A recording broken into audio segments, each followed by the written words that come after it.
Hey, what's up? Fitness ride lang tayo ngayon. Dito tayo na sa Daang Hari. Pero baka ikot din tayo, baka festival na lang tayo mag-spin. Tara, bike na tayo.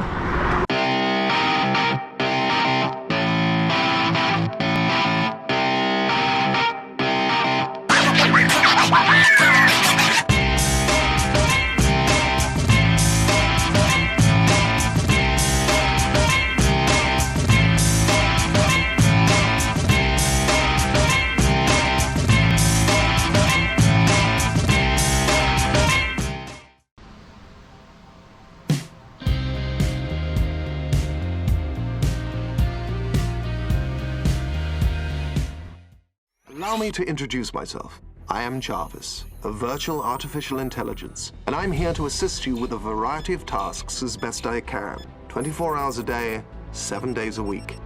Importing all preferences from home interface. Systems are now fully operational.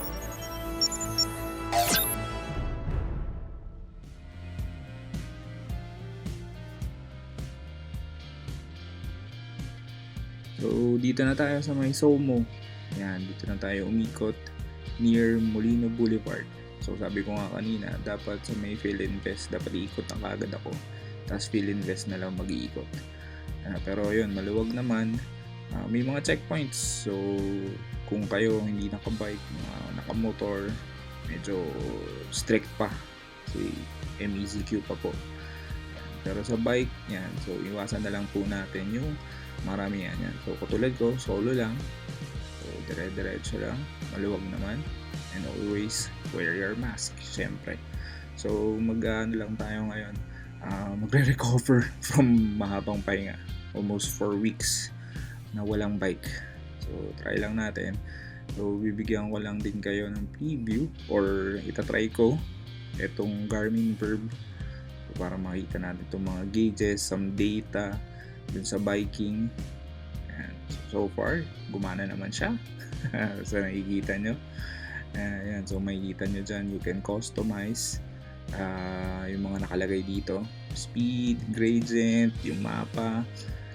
May isang mali lang ako dito, kaya medyo kulang yung kilometrahe dun sa distance ko.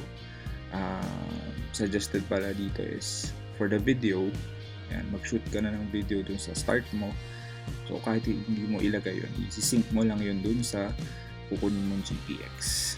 So maraming mga tutorial sa internet for this Garmin Virb para magkaroon kayo ng layout data dito sa mga ride ninyo.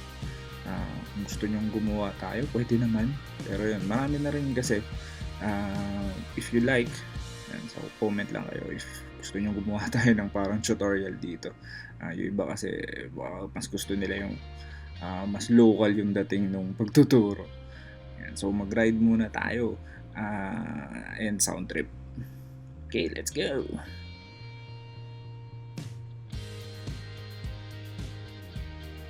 Share ko lang din yung nangyari sa akin dito before tayo mag-sound trip.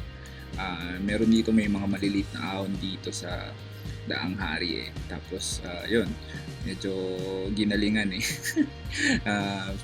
Pinush natin, pala mo hindi na bakante ng matagal. Tapos yun, medyo naapektuhan din ako. Wala ko nga may hilo ko ng tulo yan. Naka-recover naman gaganin ng tubig. Tapos yun, mahirap talaga nababakante. So pagka ganitong mga first time mag-ride ng matagal, dapat dahan-dahan lang muna. I've been looking for answers, something more. Holding the past in my hands, now I'm fighting for someone I've ignored. To find who I am, and I've been taking all the time I need to get back to me. And missing all the ways that you and I used to be. Now I'm putting the fire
So yun na yung MECQ fitness ride natin.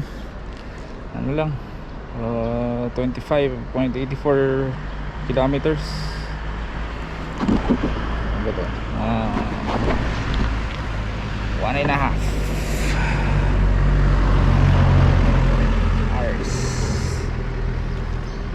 So MECQ, wala naman ng window for exercise, pero sa general area lang kayo, malapit lang sa bahay ninyo, hindi naman masyado lumayo. Back to zero, hilo-hilo pa eh. Try natin makapag-bike pa ng konti para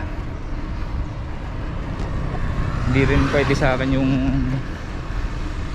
mawawalan talaga ng activity, kasi yung naging sakit ko dati, ito na yung pinaka isang maintenance. So yun, stay safe, stay strong. Thank you for watching.